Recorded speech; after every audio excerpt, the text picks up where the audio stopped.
sound like an old friend. Broadcasting way too early from 3 separate Wi-Fi connections. It's PT Breakfast Club with Tony Maritato, Dave Kittle, and Jimmy McKay. All right, welcome to PT Breakfast Club. I'm Jimmy. That's Dave. Tony is missing in action. We'll find him somewhere. He's probably reading a systematic review. You know that guy loves research. Loves it. Dave is here, but he's going to help us track trends before they're cool. That's what we're trying to do perpetually in life. That's what these social apps do, right? What's cool now? What's going to be cool 20 minutes from now? What is out? What's over? In 2026, we're looking at like a peptide rush. This is all the rage now. It's not. This is the same thing, but different. It's a different flavor. Why brands are being told to go live. Gee, I wonder who saw that trend 3 years ago. And why people are spending 50 grand on events just to post a recap video that gets 312 views, 3 comments, all from co-workers. We want to talk about that too. The trust economy is shifting. Gary Vee wrote a book about it several years ago. Seth Godin has talked about it almost ad nauseum. Consumers don't wait for permission. They don't automatically trust credentials, and they definitely don't watch recap videos. I see, especially with CSM, all the recap videos because there's CapCut. It's so easy. Just take a bunch of pictures and make a recap video. No one cares about your recap. They want to learn something unless it's funny. So the question is, are PTs adapting or defending? We'll get into it. But today we've got a new sponsor to kick things off. It's just in line with our topics today. Let's welcome to the show Authority Crunch. More cereals. Let's go. You got to start your day off with Authority Crunch. Authority Crunch now with 40% more credentials per serving. The only breakfast cereal fortified with advanced degrees, framed certificates, and mild professional insecurity. Each spoonful contains 12 continuing education credits and just a hint of superiority. Side effects may include correcting strangers at dinner parties and starting sentences with, well, actually. Authority Crunch, because if they don't trust you, at least they'll know you're certified. I know a lot of people in this profession are eating 2 bowls of Authority Crunch before they get going in the morning. All right, so let's talk about this peptide. Was this you or Tony?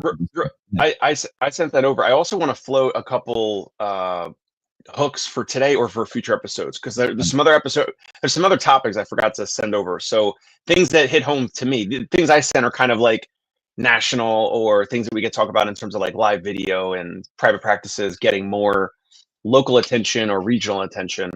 Is that cool? Yeah.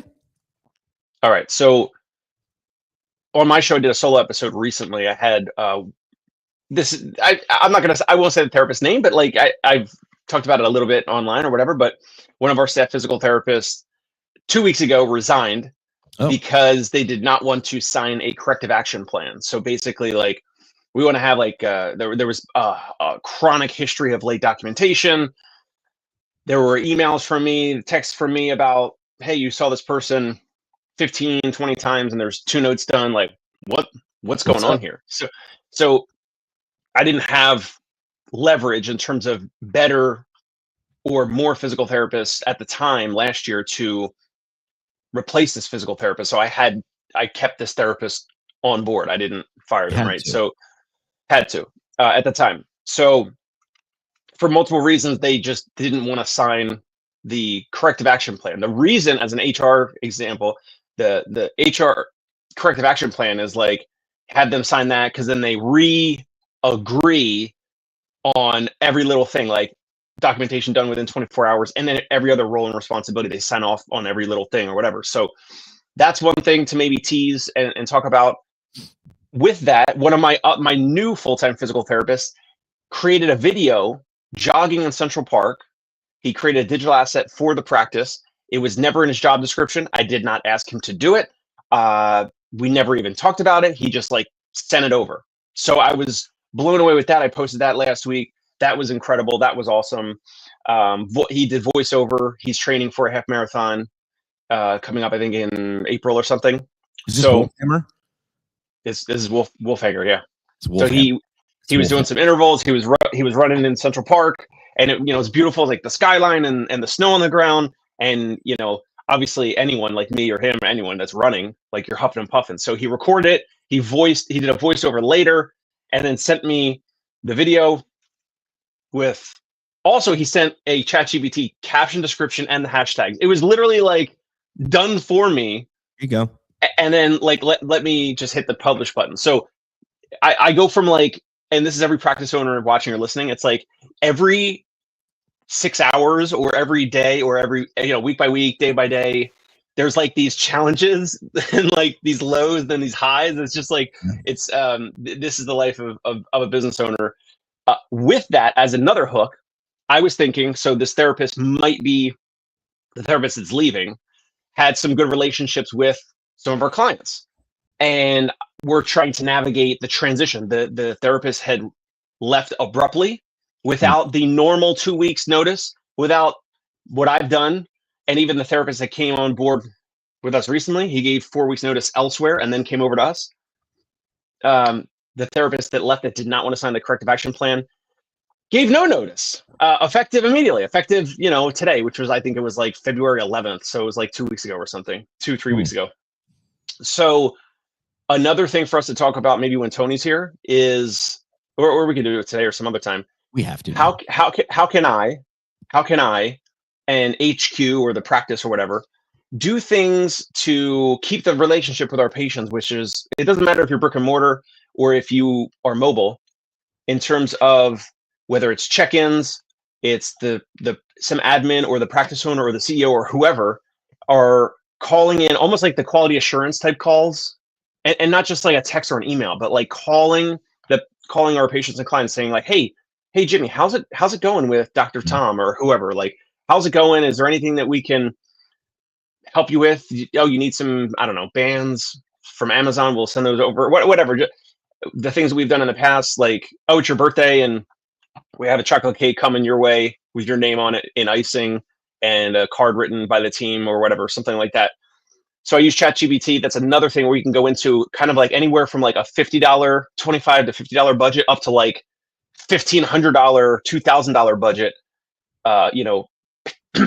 Paintings, engravings, memories, golf trips, like all these things that now I'm thinking of is, how do I implement this moving forward so that not if when a staff therapist leaves, but when a staff therapist leaves, how do we maintain continuity of care and attempt to try to keep that patient and client within our ecosystem instead of them leaving or having the therapist treat that patient directly, right? And now we have contractually that our therapists are not going to be, they're agreeing to not treat patients that they meet through us for X amount of years, whatever, like a non-solicitation type of thing. So I know I threw a lot at you. I also sent you last night or today a bunch of topics, and everything that I just said was, I give you no heads up on the topics, but this is live. This is the beauty of being live.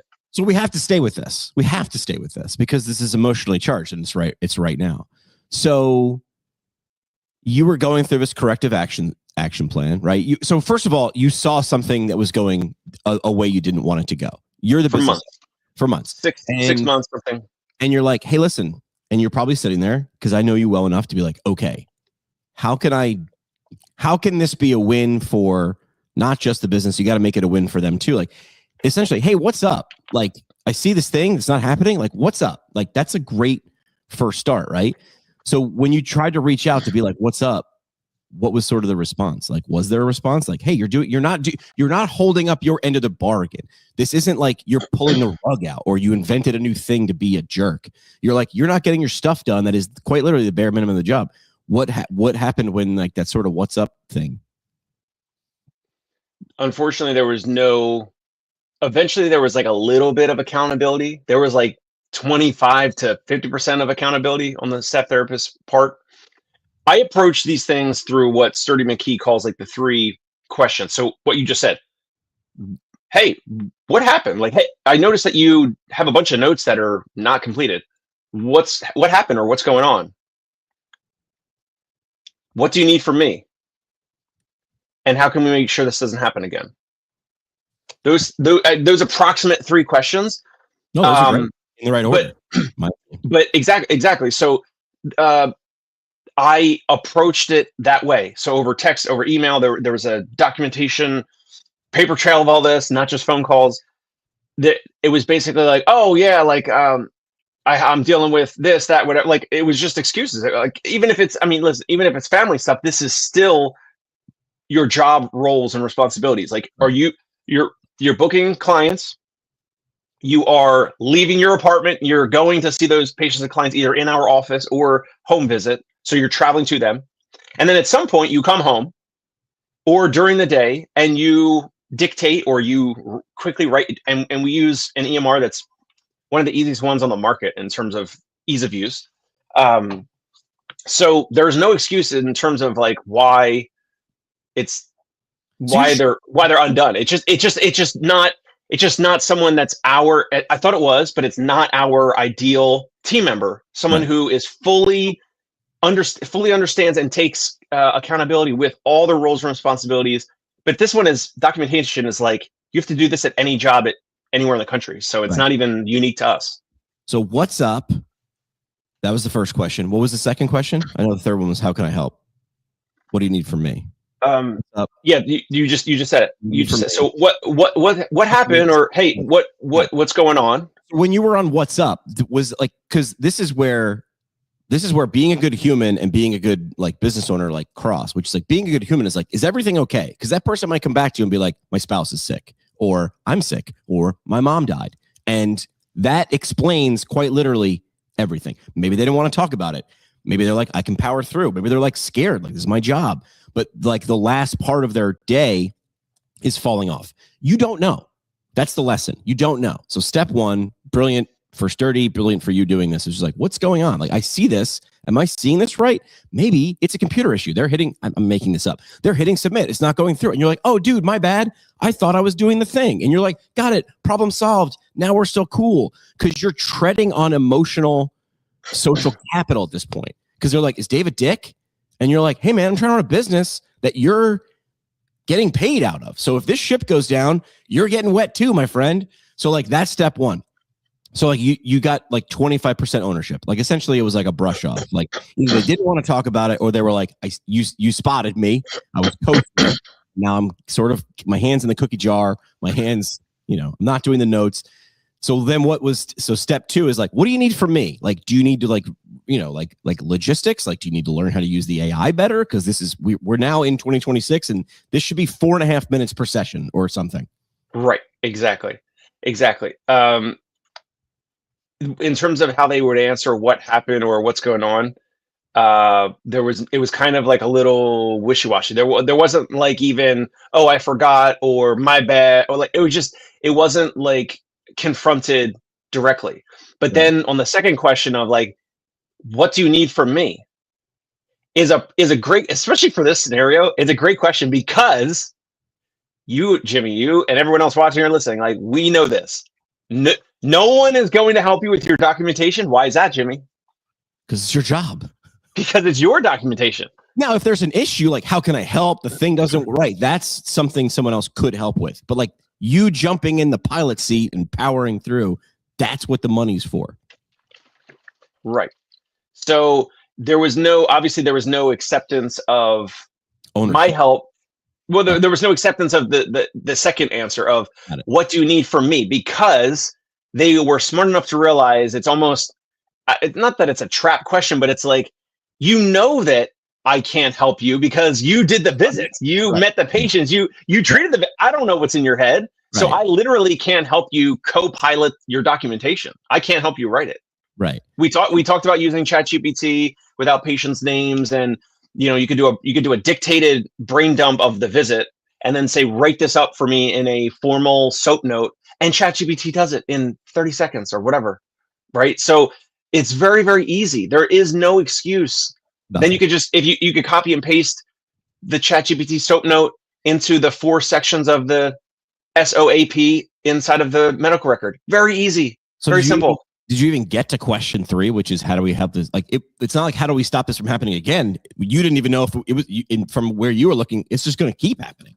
There was no acceptance of the problem. Like there was no acceptance. There was no firm accountability of this is what I'm going to do moving forward. I'm going to make sure that every note is done within 24 to 48 hours. This is, by the way, this is just what a lot of businesses, I don't know how it was when you were at Fox Rehab, but this is what most businesses have therapists and team members sign in terms of acknowledging your roles. No, just initially when you join a company, like here's your roles and responsibilities, right? That is step one in communications, which is like, make sure we're both on the same page. Because if you think I'm supposed to do 1, 2, 3, and I think I'm supposed to do 1, 2, I'm not going to do 3 because it's not expected. But you're like, hey man, like Fox, and this is the only organization I worked in long term. They had an entire department for quality assurance. Like they had these things that you're talking about, like quadruple redundancy program, because they were like, this is the product. So they had teams of people and procedures for these things, as I'm sure other organizations do as well. Yeah. So in terms of what do you need from me, it's a good question, but in this case, it's like, it's not like if there was a challenging patient or client that, I don't know, said something offensive to a therapist, that's when the therapist does need me or someone on my team to kind of be there to help support them through it. Maybe we need to fire the patient or client. Like we've done that before. Yeah. They're not professional. Maybe they have some mental health component where they're just not able to participate fully in our style of in-home physical therapy, whatever it is. So in those situations, we're there for you. This is a topic with individual documentation. Hey, what do you need from me? Like I went through the 3-question process on purpose because it's just good for me to do reps on it. But there's no owner that like we have the easiest EMR basically on the market for soap all notes. Your visits being recorded. You have all your the visits being recorded was only since January or like mid-January. So that's new. What I mean is like, do you have an audio version of it to like make it to help you get your notes done? Like you are quite literally handing them all the tools. You're not handing them axes, you're handing them chainsaws. And you're like, I want you to get your job done. I want you to not be bogged down by this so you can be you with a great personality, because that's the service. And they're still not okay. It was still not okay. Were they just mentally checked out and this was them quiet quitting? The thing that it could be, the thing that doesn't make sense is throughout 2025, by the way. This was like this was like summer of 2025. So this was way overdue.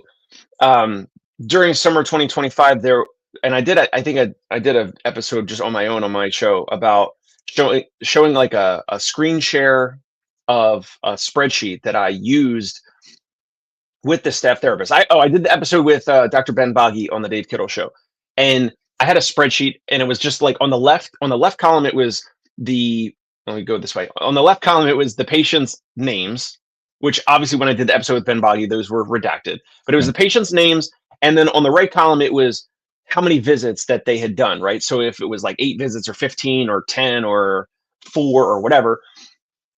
And in the beginning of 2025, this therapist was like all green. Like it was like 8, 10, 15, like 20, like full plans of care. People were achieving the results and the outcomes that they wanted to initially. And then throughout like either late spring or into the summer of 2025, it was like 1 visit, 3 visits, 2 visits, 1 visit, 4 visits, 6 visits, 1 visit, 2 visits. It was like they're batting average. People were dropping off. So then on the spreadsheet, it was like red. And then it was like, 23 visits, awesome, like amazing. And then 2 visits. It was just, so it was like a lot of red. It wasn't 100% red, but it was a lot of red in terms of people not completing their plans of care. At that point, the therapist was, and this is very easy for many practice owners to fall into the trap. The therapist was saying, I need more new patients. Right. So let's give him more. And I'm looking at the spreadsheet and I'm like, this is a leaky bucket. You are the leaky bucket. Right. Yeah. So if I put more new patients into the leaky bucket, what happens on based off of the percentages of the spreadsheet that I'm looking at? More misses. Right. So there were documentation issues happening around this time when they had a little bit more gaps in their schedule because patients were dropping off. That's the crazy thing, which is they had extra time to do the documentation then. So there is literally no explanation. We'll go full baseball because you're a baseball guy. This is somebody who had a great average and was getting on base, and then all of a sudden something happened and we don't know what. It's also maybe Still not. don't, still don't. Still Could be don't know. personal. Yeah, we don't know. Could just be whatever. And then their average dipped, and then their answer was, I need more bats. And you're like, yes, but I need to know what's going on. I need you in the cage, or I need you to talk to me in the dugout first. I need to know why you're not hitting. Are you injured? Is that what it is? Yeah, it's like you want to be on this team. If there's a bad hitch in the swing, right? You're rolling over. You're rolling over. You're hitting like little ground balls at the third baseman. You're rolling over, and everything that you hit is a ground ball. You're out, right? And that's like saying, I need to go into the cage and keep swinging this way. Correct. Like without making corrections, without making changes. I just want to go into the cage. I need more reps in the cage, and I'm going to just keep rolling over, hitting little dinky ground balls at the third base. Wrong way. You don't need more reps doing it the wrong way. That's not what we need. So I need you to tell me what's wrong. Do you need more? We have a hitting coach. Are you using them? No. Oh, okay. So you just need more at bats. No, those are my at bats. You earn those. You earn at bats. Huh. All right. And then all right. Well, you gave me a plan though. So then what happened? Exactly. Okay. So now, there was some other things where I took an existing patient from that therapist's calendar, census, whatever, because the previous 5 or 6 weeks, when I covered this patient in December for him, he was away. I covered this patient and I treated the patient Monday, Wednesday, Friday for 3 weeks in December. This therapist comes back right around Christmas when we left town. So then they come back. And so between the time of December 25th until when I took this patient away from him, it was about 5 weeks. And there were no weeks where he treated this patient 3 times a week. Now, the patient wanted this amount of time 3 times a week. They clinically need it. The family is okay paying for it. The home health aide welcomes it. There was no resistance. Like this person needed it, wanted it. They're paying out of pocket for it. And he's not doing what I was just covering and what the plan was initially, right? So what's the plan from the evaluation or the recent progress note? It's this person needs, this level of treatment, this level of accountability and help. They're welcoming it. They're not resistant at all. There is literally no reason why. And so we're looking, and I go, so a lot of these weeks you saw this patient like once or twice. And I said, even last week. So I was like, last week it was, at the time it was January, was it February? No, it was January 21st. So January 21st, I think, was a Wednesday. And I'm like, what about last week? You only saw this patient one time on Wednesday. Like, what happened on Monday and Friday? He was working a part-time job somewhere else, and he said, I can't even believe that he admitted this, Jimmy. I was working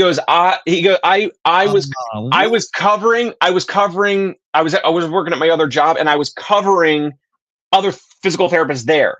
Jay. And I'm like, so I take this patient. The new therapist actually lives 2 blocks away from this patient. He lives 53 minutes away from this patient via the subway. So I go, okay, this new patient, I'm now moving this client of ours that's existing, that they're moving over to this other new physical therapist calendar, effective today, tomorrow, whatever, like effective immediately. He's going to take them over. Right to jail. All right, right to jail. What was it? What was this meme? What was this from? SNL? This is from Parks and Rec. It's Parks. Parks and Rec is underrated. This is jail. Immediately to jail. Also, jail. Go to jail. You go to jail. No, you're off. This is where if you were a baseball coach, if you only had 9 players and you're like, but I need to keep the guy on, you start batting with 8 people and you take an out in 3 innings. Sorry. This is when you put 2 outfielders in left center and right center, and you play 2 outfielders. Make the second baseman play a little shallow. So this is sending a signal to everybody who's on your team. Although, I mean, it still is. I mean, I don't know if the rest of your team can see this because you are like concierge and you're not huddling every day, right? These people, the rest of the team might not know this, right? Some of them know it. Gotta go.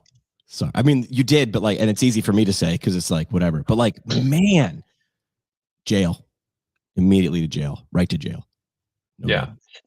Now, of course, there's California is one of the most restrictive, protective states for employees, and New York is, I don't know, probably right after that, maybe in the top 5 or so. But so he was a W-2, although was then going from still a W-2, but was working full time with us. Then was like part time because I'm like, oh yeah, oh you're working for this other place. Why? Because they had extra time in their schedule. They were W-2, but they were paid like per visit, if that makes sense. So when they were the leaky bucket and they were having drop offs, now they have open spots on their calendar. So now they're making less money. No. And then they sought more work elsewhere that was like a little bit of a steady hourly or part-time salary, whatever compensation at some other place. No. You're shitty at your job here. Now you want to go be shitty at someone else's job? Good. Go be shitty full time there. Right. So now I have, fast forward now to like January into February. So now I have leverage, right? So I have the full-time physical therapist. He's, has a complete full schedule. I also had and new physical therapists moving forward. Him, the newer one, and moving forward are basically like contractually obligated, like the ones that have like the base salary plus the upside performance pay.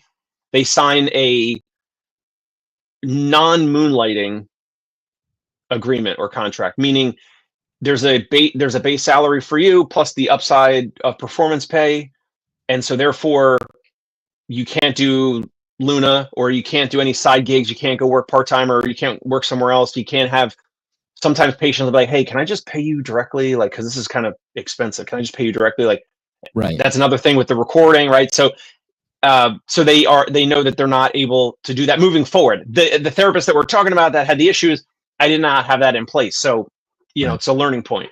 But anyway, we're learning as we go.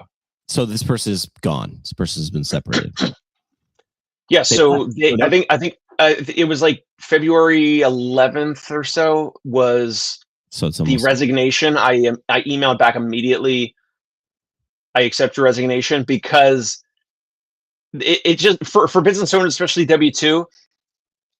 Of course, like if they are justified in being terminated, then we should terminate them. But it's so much easier for someone like to not have it be in court or lawyers or whatever. Oh yeah. It's so much easier to have the W-2 resign on their own terms instead of us terminate them. So here's the thing. So I had all the paper trail of the documentation of the email saying, hey, this person's late. You saw this person 10, 15 times. There's 2 notes done. Like, what's going on? What happened? Whatever. So the next step via my HR person, the next step in that was get them to sign this corrective action plan. Then now the plan is we're going to review this every 2 to 4 weeks or whatever, and we're going to look at your documentation.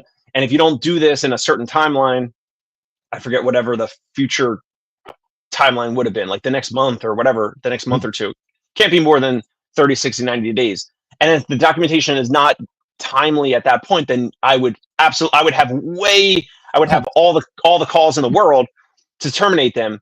They know that. They understood why I was having them sign the game. They understood why I was having them sign the corrective action plan. And so they didn't sign it. How would you, I know that I have certain words around this, but how would you describe that? Like someone who knew what's going on, and they didn't want to sign it. How would you frame that or describe that? Copping out, like I don't know, what's coming, and you're like, hey, well, I'm gonna be a 3-year-old and lay an aisle. I'm just gonna lay down on the floor, and you're gonna have to drag me. I'm not gonna walk. So I'll buy an extra week. I don't know. I'll get paid an extra week. Ben, as always, has nothing to say. He told me when I asked him if he wanted to be a guest co-host, and then he drops novels like this. Ben says it's bigger than patience. This is business 101 for businesses that rely on LTV and multi-year value, lifetime value. It's better off to focus on customer success and account management, farming, getting patients the right way, word of mouth, than it is to consistently spend time and energy and cost to bring in new contracts and let current contracts not reach max potential or worse, churn. Yes, all of those things. Yes, correct. Ugh. I mean, we could guess, but like, if you don't want to be on the team, like, I don't want you here. Like, that's good. I agree with you. I'm not fighting you. I can't motivate you to want to do this. You either like doing this or you don't. That's on you. Yeah, I mean, I can't remember exactly what my business coach Sturdy McKee had said, but it's kind of like there's just some folks out there that what's the saying? I always say it I think a lot of people say it improperly. The saying about like you want to have your cake and eat it too. There's like a certain way to say it. I don't know if that's the saying. It is. So it's like some people want they eat it too, which I would always say, why do I have cake then? But keep going. Yeah, what's the saying? The saying is you can't have your cake and eat it too. An idiom meaning you can't simultaneously possess and consume at the same time. It signifies that one cannot enjoy two incompatible, desirable outcomes at once. You must make a choice. Once the cake is eaten, it is gone, and you cannot keep it. I understand that idiom less now than I did 14 seconds ago. Sorry for making you look it up. Then don't give me cake if I can't eat it. I want to freaking look at it. So the easy way to describe it is like, for this physical therapist, they wanted to get paid a premium and get visits dropped into their lap, which is the bit like that's what they sign up for to like, we do the marketing and we do the onboarding and all that. But then they didn't want to do everything that's required. Like they didn't want to do the notes. They just didn't want to do the notes. Say the minimum, like doing notes. No offense, is the minimum. John is saying I would definitely need a fat stack of cheese. I love how he's just dropping idioms. Like, where is idiom day? To sign some exclusivity contract of employment. I would definitely want. So I sort of agree. John, I feel. My question is, if Gary V ran this, he would say, if you want to work at night, go work somewhere else. As long as you're crushing this. Because at some point, if you're like, I like my own version better, I want you to leave. Like Gary V's approach is more in line with what John's saying. I'm not saying neither is right or wrong, but like, I agree. So if I'm doing everything right, like if I'm crushing my job at the radio station, the rule was you just can't work at a radio station in this market. Like you have to drive 90 miles that way. But my pushback always was I'm doing the maximum and I'm getting no raise over time. Like we need to have an agreement here. I watched an Alex Hormozy video the other day. The guy's, he does like the sort of almost like what stand-up comedians do. He has like the business in-person thing where people stand up and they give their biggest question. Then his workshop. Yeah. And it's a great content for him. And the guy was like, I don't know how to keep people. He was like in pest spraying on houses or whatever. He's like, we get great people, we promote them, and then they leave. And the guy was like, put more rungs on. And Alex was like, put more rungs on the ladder. So every position you have a junior, normal, senior, and make sure they get paid for it. Otherwise, they're right to leave. You're not giving them opportunities. This isn't that. They weren't doing the minimum of the job. And then they were like, instead of doing one good job, they're like, if I half-ass two jobs, that's one job. I got to be honest, that's more fucking work, right? Like now I got to like do two different email addresses and wait, and I got to no, just do one job really well. But this person for some reason did not want to be there, didn't like it or something. And if they don't like your setup, leave. Like you wouldn't want them there, like at all. I wouldn't. I agree. Right. But then you also, let's go back to the flip side. You got one dude who you just hired who's making videos you didn't ask him to, and being like, hey, look, like, is this good? Like what they're doing, in my opinion, is they're like, is this good? Is this good? If I do this, does this help me? Does this help us? I don't know. That second employee sounds like they understand that they're in the boat. And if the boat goes faster, we all go faster. And I like people like that. I would take those people. This was a previous episode I think Tony and I did, which is like, I'll take B- skill and A effort over A+ skill, but C effort. Like I'd rather be in a room, in an escape room or whatever, with a bunch of people who are just going to hustle, that are like, they're pretty good at this stuff, rather than a genius who's a dick in the corner being like, well, I'll help when I feel like it. Like, I don't need you. You're gone. I'll play a man. I play in, adult 40-year-old dude hockey games. I would rather play with one less guy on the ice. We do better on a penalty kill when we have people who really want to be there. We score more with less people when we have one shitty person less. How about that? What? How about that? I look around, I'm like, how'd that just work? I'm like, because we're all paying attention. Instead of like, one Eeyore can kill your power play. Yes. One email can fill everything. To Nate, the producer, to remix this for the Dave Kittle Show. That might be the thumbnail or the episode title. Do you want the story that goes with this? Of course. So there's 4 radio stations in a building. Okay, that's like how radio got consolidated. So this way we share a receptionist and share HR. So there were 4 radio stations in the building. I got to run one of them at like 25 years old. So I'm running the rock station. There's rock, pop, adult contemporary, country.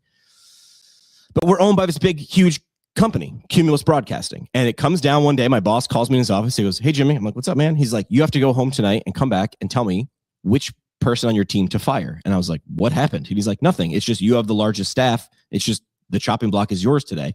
In 8 months, it's going to be someone else's." So I'm like, "This is stupid." He's like, "It's not my thing. It came from up top." Okay. So I go home, have a couple of Chardonnays. And I'm like, I'm like arguing with myself. I'm arguing with with clouds. I'm like, this is dumb. This is a dumb situation. Nobody on my team did anything wrong and they're getting fired tomorrow. And I have to pick who it is. This sucks for me. This sucks for them. I'm going to ruin someone's life tomorrow. And then I had an idea. So I walk into my boss's office, a little hungover, and I go, "Bill, got a crazy idea." And he's accustomed to me saying that, obviously, because I have a lot of crazy ideas. And he goes, "Jimmy, it's not time for crazy ideas. I need a name. Just a name. Don't be creative. Just be logical now." And I was like, "Close the door." If we close the door. The guy who had his office next to me ran the country station. And nice guy, Eeyore. He had the same job as me, made the same money as me, which is more than my people, and was an Eeyore. And I was like, that guy's running that station. It is going nowhere for the last 3 years. Fire him. I'll do his job. My people are safe. And now you get a guy who gives a shit running 2 radio stations. And he goes, "But you don't know anything about You don't know anything about country radio stations." I go, "I don't know anything about." I could name 3 country artists at that time. Still can't. I go, You have a staff full of people who know country music. I know people, and I know creativity, and I know hustle. So now you're gonna fire that dude. You're gonna give me a raise, and I fire nobody. And so all of a sudden, by 5 o'clock that day, that guy got fired, and I have no problem saying it out loud. I got him fired because I protected my people, because they did nothing wrong, and he was. And he was bringing all of us down, because collectively, all 4 radio stations are individual. We're all part of the company. I was like, that guy's dragging us down. I'll play 2 positions if I have to. I'll play first base and second base. That guy sucks. You can't trust him. And the guy was out. And nobody on my So your team was pulling their weight. Correct. And he wasn't. Correct. And so moral of the story is what? Don't fuck with Jimmy. No. No, the moral of the story was, and again, him not pulling his weight was my opinion. But when I brought it up to my boss, what did he do? He brought it up to his boss. And they looked at the numbers and they were like, "He's right. Sorry, dude. Have a better attitude. Like, hustle, fail lots. Like, that's one thing you get with me. I will fail a lot and I'll be like, "Oh man, I thought that was going to succeed. On to the next thing. Here we go. Let's do it again. No one cares. Keep going." But that's how I got my second radio station. And I ran 2 radio stations at the same time for 6 years. But I said to those new people, "Hi, I'm Jimmy. I'm running a radio station. I can't name 3 country artists. It's not my job. My job is to help you do your job." And they were like, "Cool." I'm like, "This is your radio station now. I just have the name on the door," which means I get all of the blame and I give you all of the credit if we succeed. All the blame if we fail, all the credit if we succeed. And we did. Like a quarterback. I take all the blame, right? And then if we succeed, it's because my receivers and my line and my running back, right? But that guy was an Eeyore. You lost dead weight. It's just messy in the wait period. 3 weeks from now, you're gonna be like, "Oh man, this ship is lighter and faster." Right. It's going to balance out. It is, in my opinion. Here's another. So here, let me play Sturdy for a second. I don't know if I can do Sturdy. Sturdy's like way too calm. I can't fake that. He's very chill. He chills me out, man. We do 3 calls a month, and it's like business. It's like business. It's like business therapy for me. I would love to just have, whenever you're on a call with Sturdy, just have his heart rate be visible, because it's like 12. Anyway, Sturdy's very chill, which is good, right? So let me play my inner Sturdy, Dave. So you've gone through this experience. It's a good one. Learning. How do you screen for this type of person before you hire them again? This is where I get because maybe we can riff on some stuff. I think it might be tough to identify someone who would lack in documentation. Because even if I said this isn't a documentation issue, this is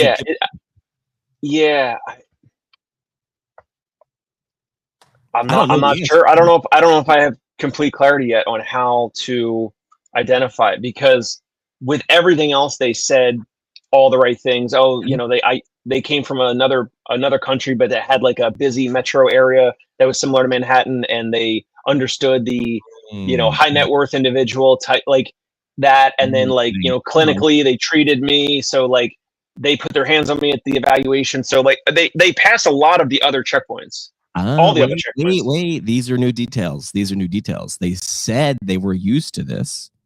They said it. You had no other reason. You're like, all right, I'm believing you. How am I supposed to confirm that? Yeah. You can't. You have to take so many leaps of faith. Like you could get all the data you want, but it's not going to be perfect. There's going to be some gaps in it. Like you said, you could do this. There's no way to do that. I mean, sorry, I won't say that. There are probably ways to do it. None of them are perfect. None of them are right. But I mean, I learned this question from Jamie Schreier, which was a power move too, on the interview. Hey, if you were to leave in 3 years, what do you think the reason would be? I love that question from him. Such a good question, because it puts him in a future state. It's not what's your greatest weakness. It's like, oh, I'd really want to like run a borough or something, and you're like, oh, we don't have that structure, but if I built that would be great, or something. They're gonna tip their hand and show you what they value. If you said, what do you value, they're gonna give you a bullshit answer, because that's a bullshit question. But if you were to leave, or hey, in 10 years, if we were to sell this, what do you think this practice might look like? And they're like, and that might be too big of a question. That's too future state. John thinks I pulled a Machiavelli move. I'm gonna go Google Machiavelli to see if that's a compliment or not. I don't know. I think he was like a thinker or something. I think I read a book with him. Didn't you say? Do you? Who's got a casting couch? You. When you're interviewing these people, are you casting couching? Come in, sit down right here.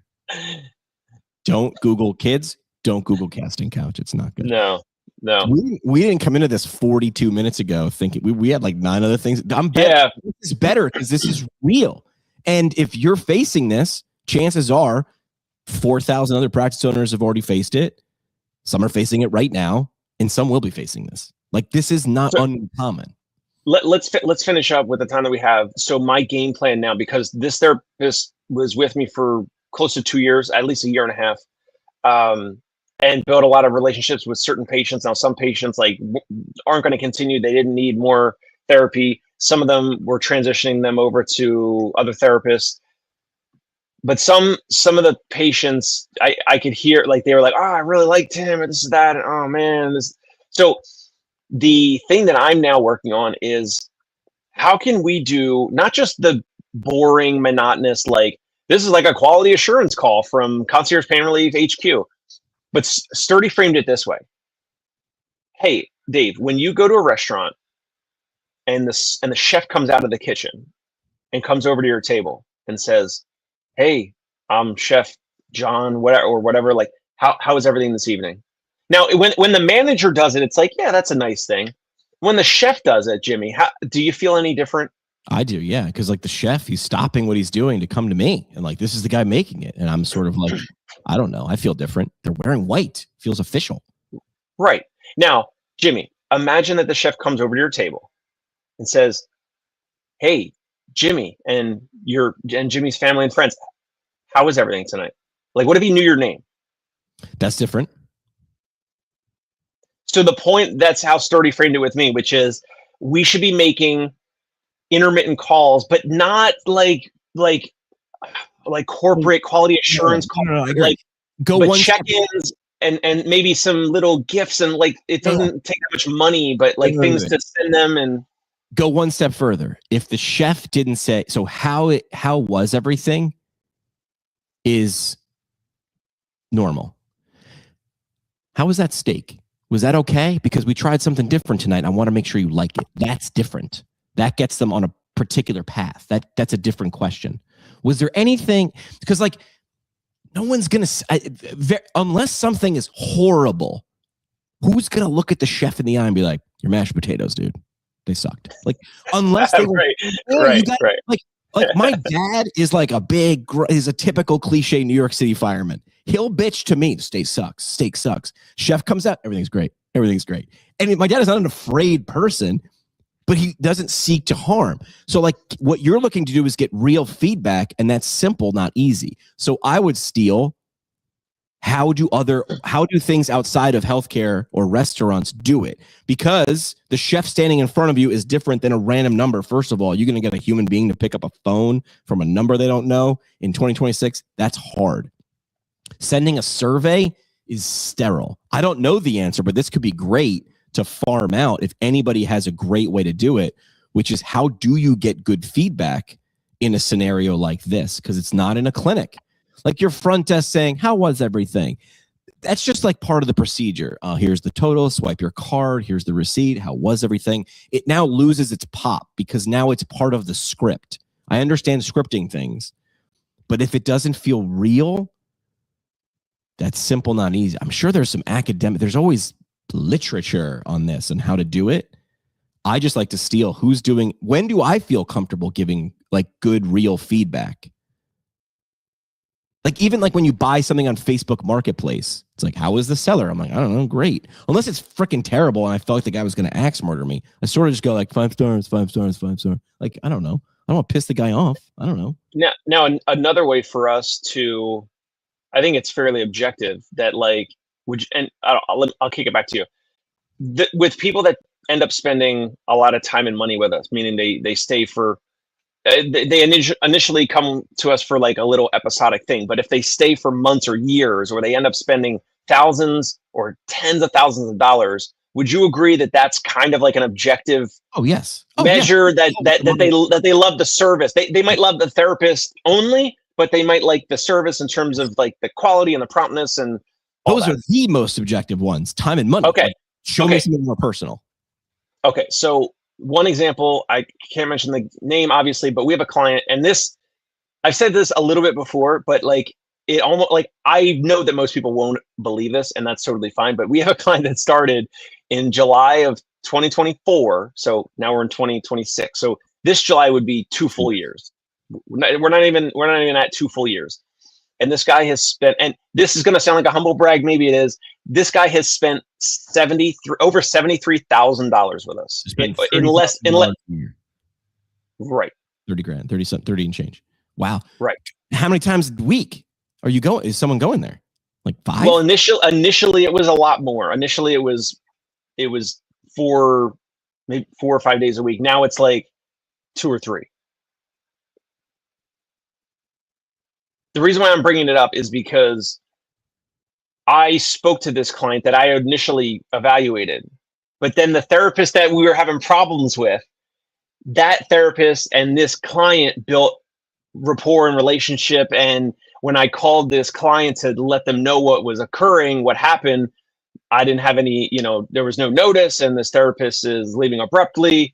The client was like, oh, I really like them, and blah, blah, blah. And I could hear the tonality. And I already knew this because when I covered for this therapist, when I treated this client in December to cover for this therapist when the therapist was away, that same client was like, when is so-and-so coming back? When is it Monday? Are they going to be ready for this upcoming Monday at 9 a.m.? Are they going to be coming in? Are they coming back from their trip? How is their trip going? How are they doing? And I'm like, wow, it's a lot. Like, I'm like, the therapist kind of built such a relationship with this client. I'm using ChatGPT now to say, how can I avoid, like, I want a legit relationship to be built between my clients and my therapist. But at the same time, I have a plan to do things externally that tries to keep, obviously, for it's good for goodwill. It's good for, financial consistency to, if we capture that patient and client, they love us, they want to continue with us. We want the relationship to also be with the brand and the practice, not just with the therapist. Because I said to Serdy McKee, I was like, so if my therapists leave, and he's like, when your therapists leave, like, just like you said, Jamie Schreier, like, therapists will leave for different reasons, for a lot of different reasons. They might move. They have their spouses in the military, like, things just happen. Like, people have to leave and move. So what can we do behind the scenes? And this is what I'm working on right now, which is what can we do behind the scenes to maintain a relationship with the client that's separate from the in-person treatment relationship? So it's surprise and delight things, it's shock and awe, it's sending them unique, maybe it's little figurines or sculptures. Like let's just say like this thing's a globe, and let's just say like someone's like a world traveler and it's got their name engraved on it, or whatever, something that's unique and memorable, or golf, a round of golf for someone who's was going from a lot of pain to getting back into golf, or whatever it is. So whether it's unique items or special experiences. And when I called this one particular client that has spent over $73,000 with us, when I first called them, I said, hey, by the way, we're going to talk about this therapist situation, but your 80th birthday is October 29th.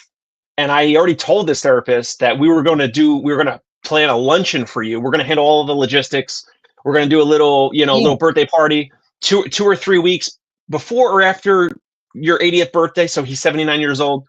And I'm talking about something that, now this is like genuine. I mentioned this to the therapist and all this before the therapist left, before it got soiled and all that. So we are actually going to do this. Like nothing big, like a luncheon somewhere nearby the client's place. Like, so it's not like a burden to them, but we'll get whatever cake and balloons, and we'll make like a little birthday luncheon or whatever for this client, because it's good to do. Maybe we'll get word of mouth referrals from it. It's going to make the client feel good and like they're working with the right practice. And it's a memorable experience. Like how many clients at Fox Rehab are getting, full on lunches or parties for a 70 or 80 or 90-year-old milestone? Probably, maybe Fox does it here and there, but probably not that often, right? They'll do something. Yeah, they'll do something. Usually it's clinician driven. The clinician will be like, I see you. And the clinician has like a budget or something from the company? I can't remember. Usually if they ask and they have a good thing, Fox is like, do it. Like Fox was like, if you give me half of got it, do it.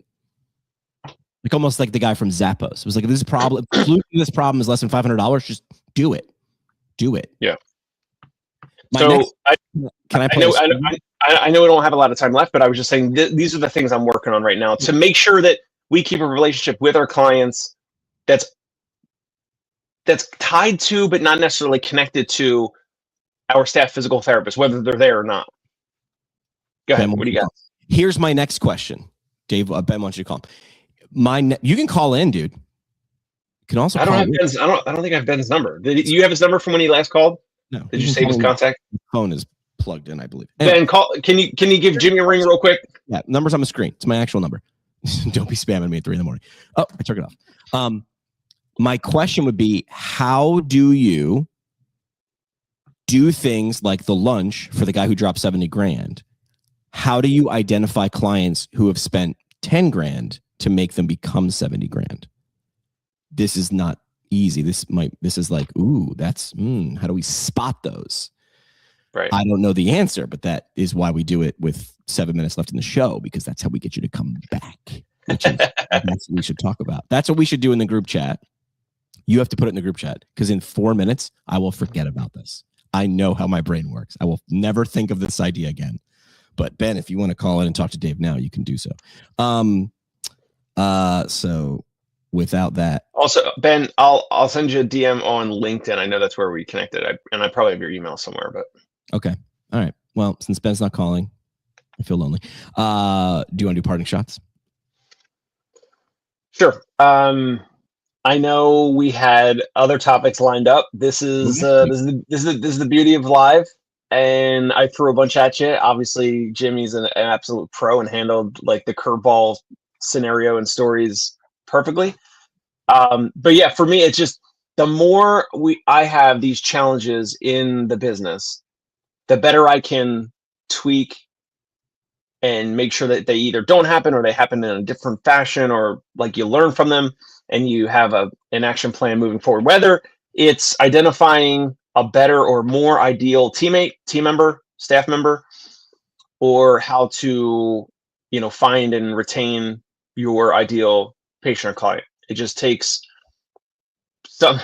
sometimes there's like, for me, it's like, I can't always learn or improve unless I feel the pain and the scar tissue of like what happens when things go wrong. The only way. When I was training broadcasters, we could put them in a production studio, did not go on the air, and you could play fake radio. They didn't learn anything because there was no way to fail. You can't have a kid learn how to ride a bike unless there's a chance of falling. I'm sure there's people out there who study learning. There's a lot of them.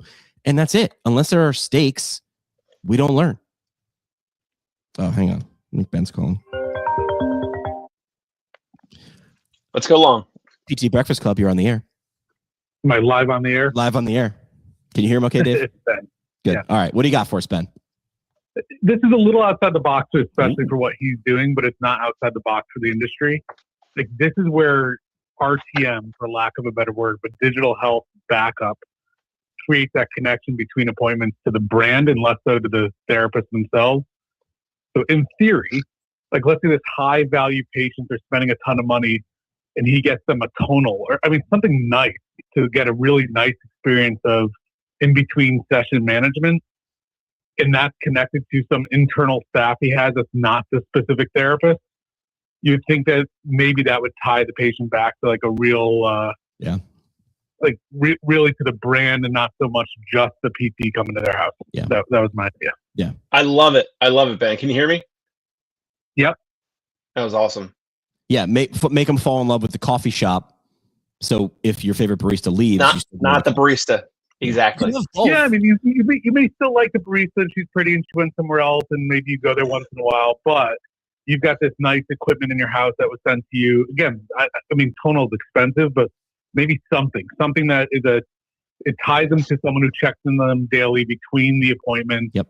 They're getting some feedback, some nice computer vision, something where you spend a little money to get the brand tie-in more so than a trinket, but something that ties it back to I'm your physical therapy provider, and that's just the human that's coming to you. That we like the human, and you should love the human. The human's great, but the brand is great.